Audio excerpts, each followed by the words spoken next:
The knock came like a challenge, sharp, deliberate, and timed just after sunset, when the lake turned copper and the cicadas started their nightly scream. I knew before I even opened the door that this wasn't a friendly neighbor stopping by with banana bread or a borrowed tool. This knock had rules written all over it. I wiped my hands on a dish towel, took a breath, and opened the door.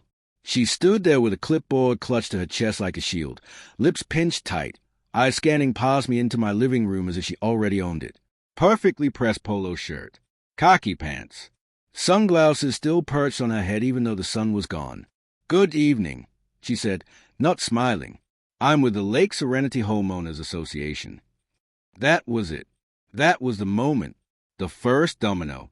"I'm not interested," I replied calmly, already starting to close the door. Her foot shot forward, stopping it. "You don't have a choice," she snapped. "All properties surrounding the lake are required to join." I looked at her foot, then back at her face. "This property isn't part of the HOA. Her eyes widened just a fraction, then hardened. "That's not what our records show." "Well," I said, smiling for the first time, "your records are wrong." That's when her face flushed red, and she did something I did not expect. She pulled out her phone and said, "If you refuse to comply, I'll be calling the police." I laughed. I couldn't help it. Right there on my porch, with the lake breeze rolling in and my dog barking from the couch, I laughed. She didn't, and she had no idea that in less than 24 hours, she'd be standing in the same spot again, this time realizing that the man she tried to intimidate, fine, and arrest was a person who legally owned her house. The funny thing is, I bought the lake house specifically to avoid people like her. Lake Serenity sat just outside town limits, a quiet stretch of water surrounded by old properties, some inherited, some rented, some sold decade before HOAs started spreading like invasive weeds. My place had been built in the late 70s, long before the association existed, and it had never been annexed into their little kingdom. I knew that when I bought it. I made show of it. I worked remotely, kept to myself, and spent most mornings drinking coffee on the dock while fog lifted off the water. No committees, no bylaws, no monthly fees, just peace. That peace lasted exactly 3 weeks. It started with notes on my mailbox. Lawn height violation, unapproved dock furniture, boat color not in compliance. I ignored them. Then came the emails. Somehow they'd found my address. Then the friendly reminders. Then the final notice stamped in bold red letters. And now, the knock. While she was on the phone with the police, pacing dramatically on my porch, I leaned against the doorframe and watched her performance. "Yes, officer," she said loudly. "The homeowner is being hostile and refusing to comply with HOA regulations. I feel threatened." Threatened by a guy in sweatpants holding a dish towel. 10 minutes later, a patrol car rolled up, lights up, a presence loud enough to draw curious glances from nearby houses. The officer stepped out, tired eyes, hand resting casually on his belt. "What seems to be the problem?" he asked. She launched into a rehearsed speech about bylaws, community standards, and my aggressive refusal to cooperate. The officer turned to me. "So," I handed him a folder. "Property deed, survey map, county records. This house is not part of the Lake Serenity HOA." He flipped through the pages slowly. Her confidence cracked with every second. After a long pause, he looked up at her. He's correct." "What?" she barked. "That's impossible." "It's not," the officer replied. "You're trespassing." The silence was glorious. Her face went pale, then purple. She sputtered something about correcting records, about escalation, about lawyers. Before she stormed off, she pointed at me and hissed, "This isn't over." She was right, because that night, as I sat on my dock watching the moon ripple across the lake, I checked my rental management app, something I hadn't done in weeks. And there it was. Her name, her address, her house, one of the nicest on the lake, freshly renovated, prime location, listed under my properties. I leaned back and laughed into the dark. She hadn't just called the cops on a man who didn't belong to her HOA. She'd called them on her landlord. And tomorrow morning, she was scheduled for a routine lease compliance review. The lake was calm. But the storm? Just getting started. I didn't sleep much that night. Not because I was angry. Far from it. I was entertained. There's a special kind of satisfaction that comes from knowing someone has confidently walked into their own mess while accusing you of causing it. I lay in bed staring at the ceiling, replaying her voice, her foot in my doorway, the way she said, "You don't have a choice," like it was a universal truth. People like her always think they are untouchable. At 6 the next morning, I made coffee and opened my laptop out on the dock. The lake was glassy and still, miscurling low over the water like it was trying to keep secrets. I logged into my property management system and pulled up her file. Karen Whitmore. Of course that was her name. I hadn't known it before, but now it felt inevitable. She rented a 3-bedroom lakefront property 2 streets over from mine. White siding, wraparound porch, and a meticulously trimmed lawn that probably gave her a sense of moral superiority. She'd been living there for almost 2 years. Paid rent on time. No complaints. No red flags. Until now, her lease was standard but thorough. No harassment of neighbors. No false police reports. No actions that could expose a property owner to liability. Calling the cops on someone over imaginary HOA authority? That danced real close to violation territory. But I wasn't in a rush. Not yet. Instead, I did what any responsible landlord would do. I reviewed everything. Her lease. The HOA document she had probably memoized. County zoning maps. Historic annexation records. The Lake Serenity HOA had been established in 2009. My property, and a handful of others, had been explicitly excluded due to pre-existing lake access rights and older zoning classifications.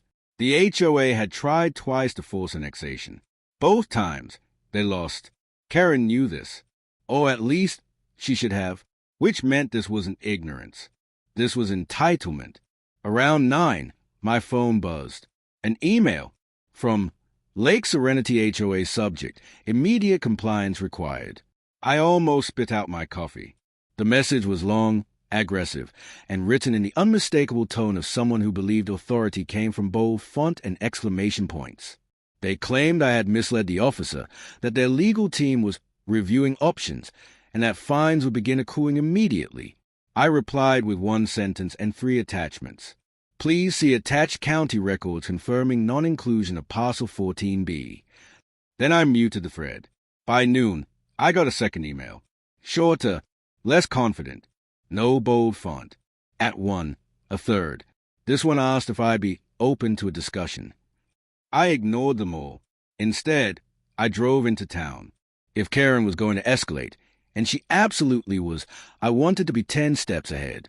I stopped by the county clerk's office and requested certified copies of every relevant document.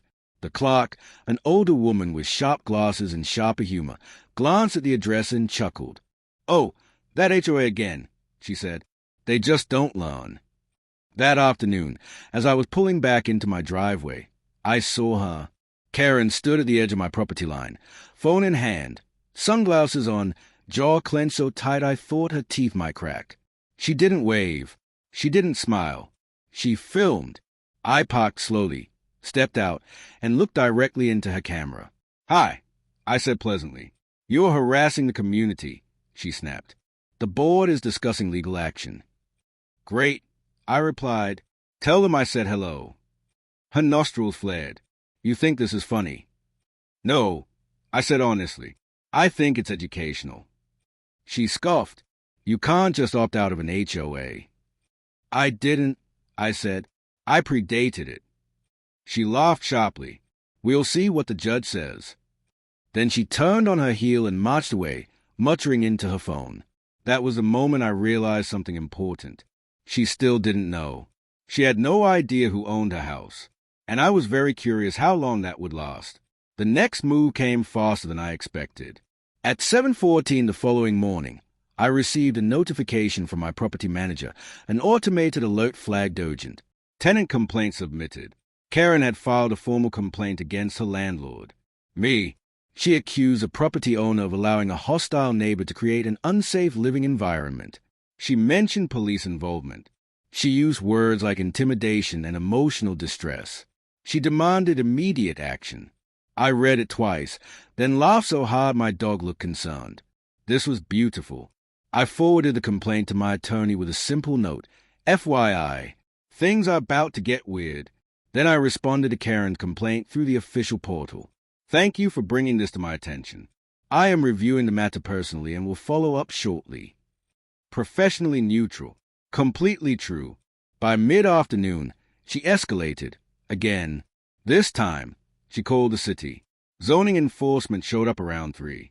A young inspector walked my property with a clipboard, checking setbacks, dock permits, shoreline access. He found nothing wrong. You'd be surprised how often this happens, he said apologetically.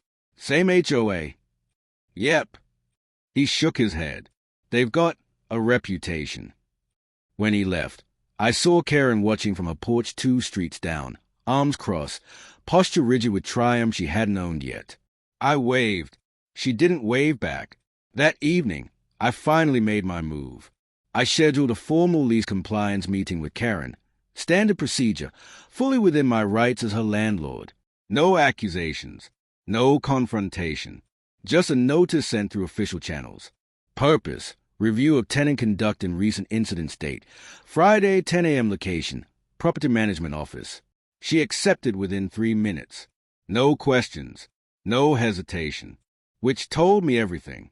She thought this meeting was about me.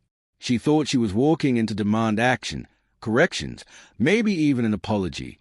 She had no idea she was about to sit across from the man she tried to have arrested and learn, in one unforgettable moment, that the power she'd been swinging so freely was never hers to begin with. Friday morning arrived crisp and bright, the kind of day that makes people feel confident for no good reason. I got to the property management office early. It wasn't a flashy place, just a clean, professional suite above a real estate firm downtown.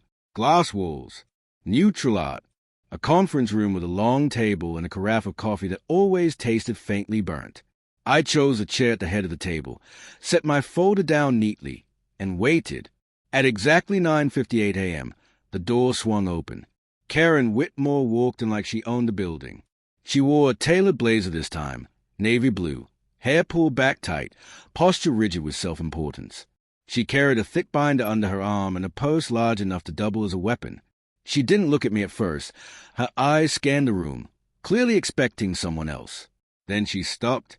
Her gaze snapped back to me, confusion flickering across her face like a glitch in a video feed. You? She said flatly. I smiled. Good morning, Ms. Whitmore. Please, have a seat. Her lips pressed together. Where's the property manager? I replied calmly. She let out a short, humorless laugh. No, you're the neighbor, the hostile one. I'm also the owner of the property you rent, I said, sliding a business card across the table, and the person reviewing your complaint. The room went silent. She stared at the card like it might bite her. Then she looked up, eyes narrowed. That's not funny. It's not a joke, I said. I purchased your home 4 years ago. You've been my tenant since March of last year. Her face drained of color so fast I thought she might faint. That's impossible, she whispered. I would have known. You signed the lease, I said gently. My name is on every page. Her hands trembled as she opened her binder, flipping pages frantically. I watched as realization hit her. Hard. The shift was physical. Shoulders slumped. Breathing shallow. Confidence leaking out of her like air from a punctured tire. Then, just as quickly, anger replaced it. So this is retaliation, she snapped. Because I reported you. No, I said evenly. This is a compliance review. Something you requested. She scoffed. You set this up to intimidate me.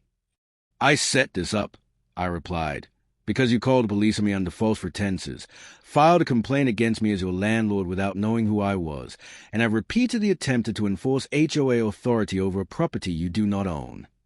Her jaw tightened. You were violating community standards. I was sitting on my porch, I said, on my land. She leaned forward. You think you're above the rules. No, I said. I think I'm subject to the correct ones. I opened my folder and slid a document toward her. Let's review your lease. She folded her arms. I know what it says. Then this should be easy, I replied. I pointed to the highlighted section. Clause 12, tenant conduct. No harassment of neighbors, I read aloud. No actions that may cause legal exposure to the property owner. No false reports to authorities. She scoffed. I didn't harass anyone. I was doing my duty as HOA vice president. That made me pause. Vice president? I asked. Yes, she said proudly. And soon president, if things go the way they should. I nodded slowly. And did the HOA authorize you to call police? They authorize enforcement. That's not what I asked. She hesitated. No, she admitted. But did the HOA authorize you to fill my property? Silence. Did the HOA authorize you to represent them in legal threats? She looked away. Oh, I continued, did you decide you had authority because no one ever stopped you? Her eyes flashed.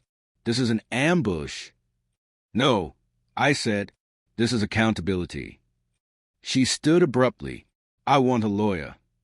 Of course you do, I replied. You're welcome to have one present. This meeting is being documented. She laughed bitterly. You think you can evict me over this? I think, I said carefully, that you put my property at risk. That matters. Her voice rose. You're punishing me because I challenged you. I'm responding. I said, to your actions.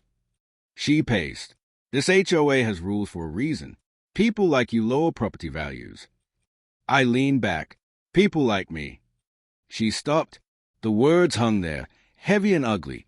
She swallowed. I meant non-compliant owners. I'm compliant, I said, just not obedient. She exhaled sharply, then tried a different tactic. Let's be reasonable, she said, forcing a smile. We can both benefit from cooperation. Interesting, I replied, because your first move was to call the police. She bristled. You laughed at me. I did, I admitted. That's on me. She seized on that. Hostile behavior. Not illegal, I said. She stared at me, then sat back down, suddenly tired. What do you want? She asked quietly. I considered the question. I want this to stop, I said. No more harassment. No more false enforcement. No more HOA interference with my property. And if I refuse, then I proceed with a formal notice of lease violation, I said, and we take it from there. She nodded slowly, eyes calculating. You enjoy this. No, I said honestly, but I won't be bullied. The meeting ended without a handshake. As she left, she turned back. This isn't over, she said, voice low. I smiled faintly. It rarely is. But as the door closed behind her, I knew something she didn't. She had just made a powerful enemy out of her own landlord. And the HOA, they were about to learn exactly how expensive entitlement could be. Friday couldn't come fast enough. Karen didn't wait long to strike back. By Monday morning, the Lake Serenity HOA went nuclear. I woke up to 12 emails, 3 certified letters, and 1 voicemail that started mid-sentence because the sender was already yelling when it began.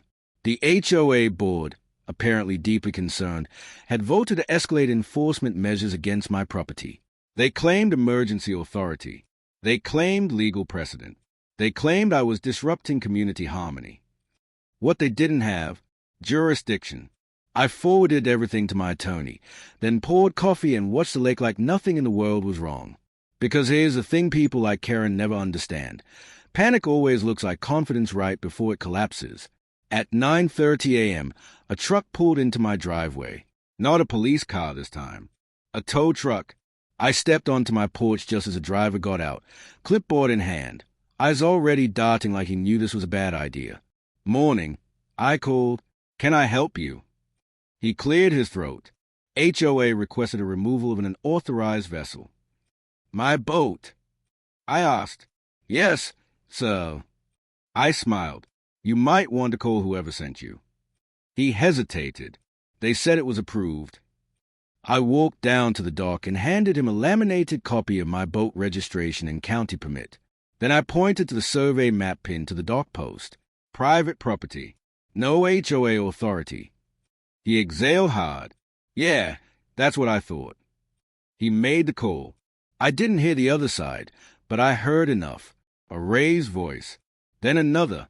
Then the driver saying, I'm not losing my license over this.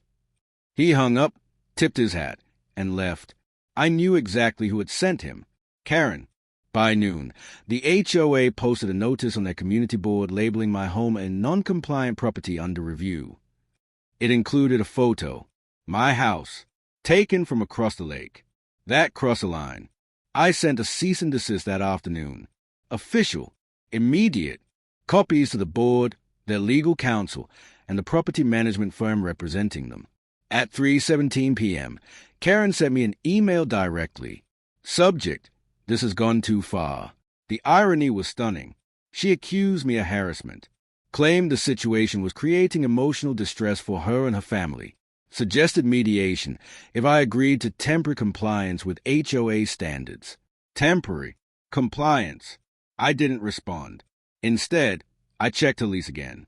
Then I issued a formal notice of lease violation. Not eviction. Not yet. Just a notice. The reasons were simple and factual. False police report. Harassment of neighboring property owner.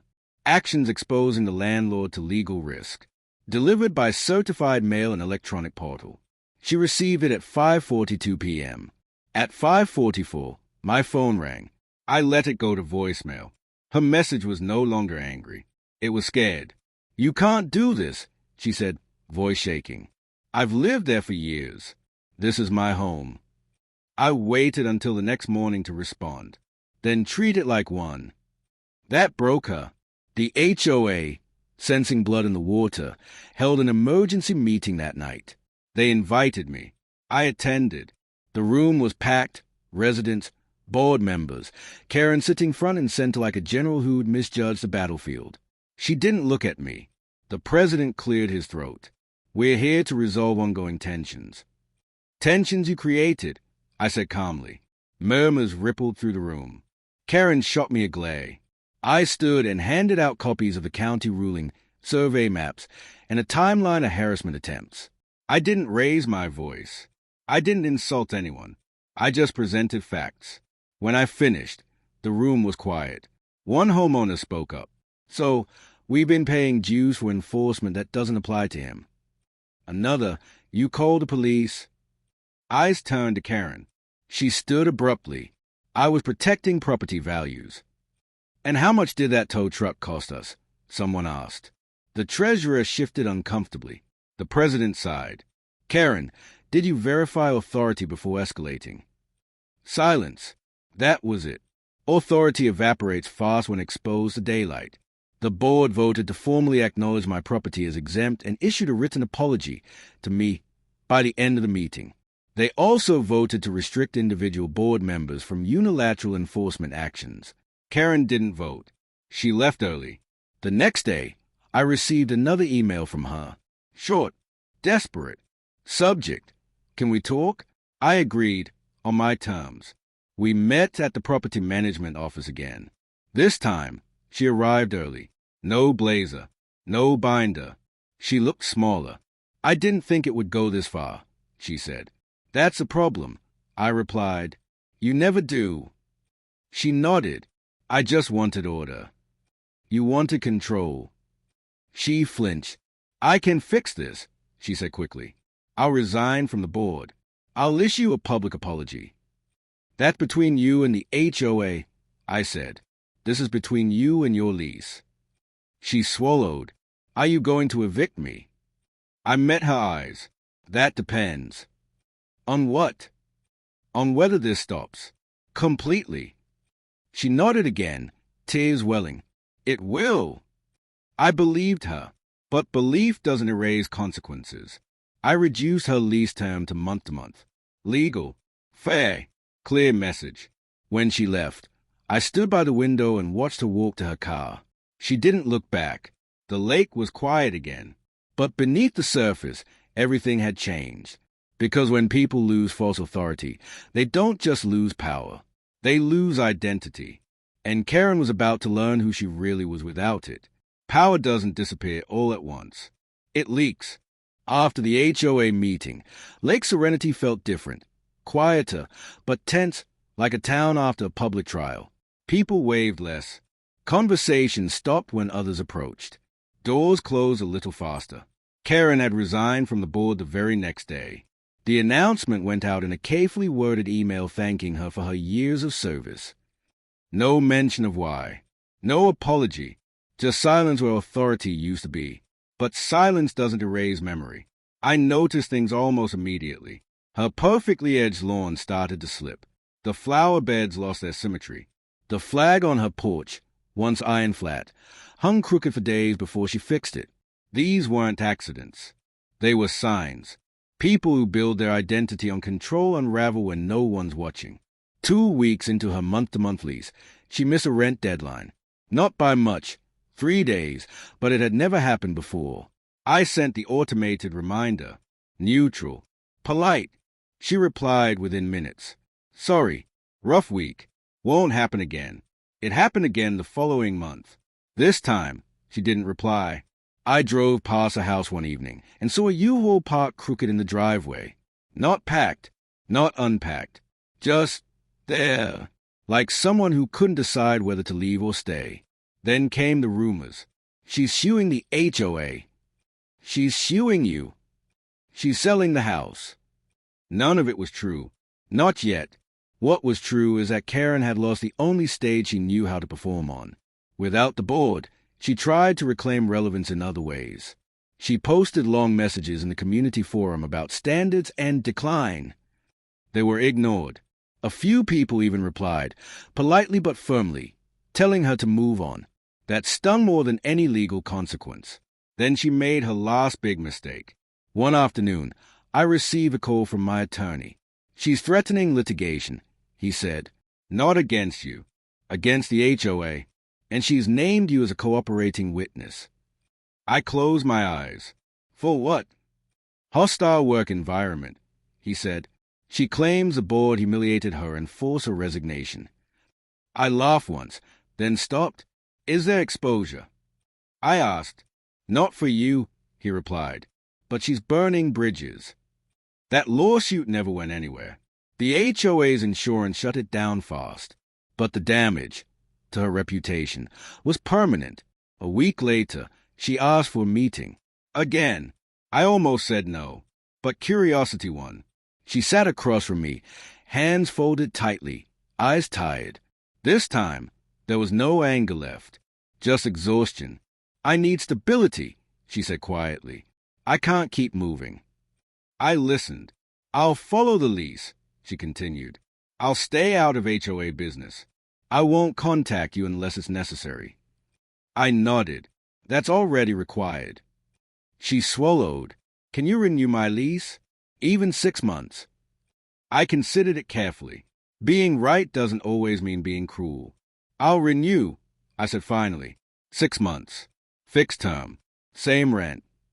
Relief flooded her face. But, I added, one more violation, and I won't hesitate. She nodded. I understand. She stood to leave, then paused. I really thought I was doing the right thing, she said. That's what makes it dangerous, I replied. For a while, things settled. Rent arrived on time. No complaints. No notes. No filming. No calls. Lake Serenity healed slowly. The HOA shrank back into what it should have been, maintenance, not policing. People relaxed. Laughter returned to the docks. Then, one evening, I got a call from a neighbor. Hey, he said cautiously. You might want to know. Karen's been telling people you're targeting her. I sighed. In what way? She says you're watching her, looking for excuses. I looked out at the lake. I'm not. I know, he said. Just thought you should be aware. That night, I checked the security footage on my property. Not hers. Mine. And there she was, standing at the edge of my dock, not touching anything, just standing, watching the water, for a long time. The next morning, She emailed. Subject, notice to vacate. She was leaving. 30 days. No explanation. I approved it without comment. On her last day, I watched from my porch as a moving truck pulled away. She stood alone for a moment, looking at the lake like she was trying to remember who she'd been before power convinced her she was someone else. She didn't wave. I didn't either. Sometimes, consequences don't explode. They erode. And by the time people notice what they've lost, there's nothing left to hold on to. But the story wasn't over yet. Because months later, long after Karen had gone, I received a letter that made me laugh harder than I had the night she called the cops. The HOA wanted to buy my property. They said it would benefit the community. I smiled, folded the letter, and set it aside. They were finally learning. Too bad Karen never would. Section 5. The slow collapse. Power doesn't disappear all at once. It leaks. After the HOA meeting, Lake Serenity felt different. Quieter, but tense, like a town after a public trial. People waved less. Conversations stopped when others approached. Doors closed a little faster. The illusion had cracked, and everyone knew it. Karen resigned from the HOA board the very next morning. The announcement arrived in boxes wrapped in polite language. We thank Karen Whitmore for her years of dedicated service. No explanation. No accountability. Just a soft landing that fooled no one. Because silence doesn't erase memory. I started noticing small changes. The kind most people would miss, but I didn't. Her once perfect lawn grew uneven. The flower beds lost their ruler-straight edges. The porch light flickered for days before she bothered replacing it. Karen had lived by appearances, and now she couldn't keep up the performance. When people lose control, they don't rage forever. They unravel. 2 weeks into her new 6-month lease, rent arrived late. 3 days. Not catastrophic, but unprecedented. I sent the automated reminder. Neutral. Professional. She replied within minutes. Sorry. Rough week. Won't happen again. The following month, it was late again. This time, no apology. I drove past her house one evening and saw a moving truck in the driveway. Not loaded. Not empty. Just parked there like a question mark. As if she couldn't decide whether to leave or fight. Rumors followed. She's suing the HOA. She's being targeted. She's being forced out. None of it was true. What was true is that Karen no longer had an audience. Without a title, she tried to reclaim relevance online. Long posts in the community forum about declining standards and lack of leadership. She used to get likes and agreement. Now, silence. One person finally replied, Karen, it might be time to let this go. That comment did more damage than anything I ever said. Then she made her final, desperate play. My attorney called one afternoon. She's threatening a lawsuit, he said. I closed my eyes. Against me. Not directly, he replied. Against the HOA. She's claiming wrongful removal and emotional distress. You're listed as a witness. I exhaled slowly. Does it have legs? No, he said, but it will burn whatever bridges she has left. The HOA's insurance shut it down within days. After that, Karen disappeared. No posts, no complaints, no sightings, until she requested another meeting. When she sat across from me this time, she looked smaller. Not physically, but internally. The sharpness was gone. The certainty evaporated. I need stability, she said quietly. I can't keep moving. I listened without interrupting. I'll follow the lease, she continued. I won't involve myself in HOA matters. I won't contact you unless it's necessary. That's already required, I said. She nodded. Can you renew my lease after this term? Even short term? I considered it. Being right doesn't always mean being ruthless. I'll renew for 6 months, I said. Fixed term. Same rent. Relief washed over her face. But, I added, one more issue, and we're done. She nodded quickly. I understand. She stood, then hesitated. I thought I were protecting the neighborhood, she said softly. That's what everyone says when they're protecting control, I replied. For a while, things were quiet. Rent came on time. No calls. No emails. No notes on mailboxes. The lake settled back into its rhythm. Then a neighbor called. "She's telling people you're watching her," he said. "I'm not," I replied. "I know," he said. "Just thought you should be aware." That night, I reviewed my own security cameras. And there she was, standing at the edge of my dock, not touching anything, just staring at the water. The next morning, her email arrived. Subject, notice to vacate. 30 days. No explanation. I approved it. On move-out day, I watched from my porch as a truck pulled away. Karen stood alone for a moment, staring at the lake, at the place she tried to rule and lost. She didn't wave. Neither did I. Some consequences don't explode. They erode. And when people finally realize what they've lost, there's nothing left to hold. But the story didn't end there. Months later, a letter arrived. The HOA wanted to purchase my property. Community benefit. They called it. I laughed. They were learning. Karen never would. The letter from the HOA sat on my kitchen counter for 3 days before I bothered opening it again. Not because I didn't know what it said. I did, but because there was something deeply satisfying about letting it sit there, unopened, powerless. 4 years, Lake Serenity HOA had tried to expand its borders like a kingdom convinced it had divine right. Now they wanted to buy what they couldn't bully. That alone felt like victory. I finally unfolded the letter on a quiet Sunday morning, coffee steaming beside me, lake calm enough to mirror the sky. The language was polite to the point of desperation.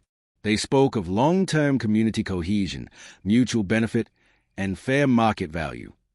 They even offered a number. It was generous. I laughed anyway, not because it was insulting, but because it proved the lesson they'd learned too late. Authority only exists where people surrender it. I declined. Politely, firmly, in writing. That should have been the end of it. But stories like this don't end with signatures. They end with echoes. Weeks later, the house Karen had rented went back on the market. Not for rent, for sale. She'd moved out of state, according to a neighbor who used to wave at everyone until waving became optional. The listing photos told a quiet story. The house was spotless but empty, neutral, devoid of personality, like someone had erased themselves. It sold quickly, to a young couple with a kayak, a golden retriever, and absolutely no interest in the HOA beyond trash pickup schedules. They waved. They laughed. They brought cookies.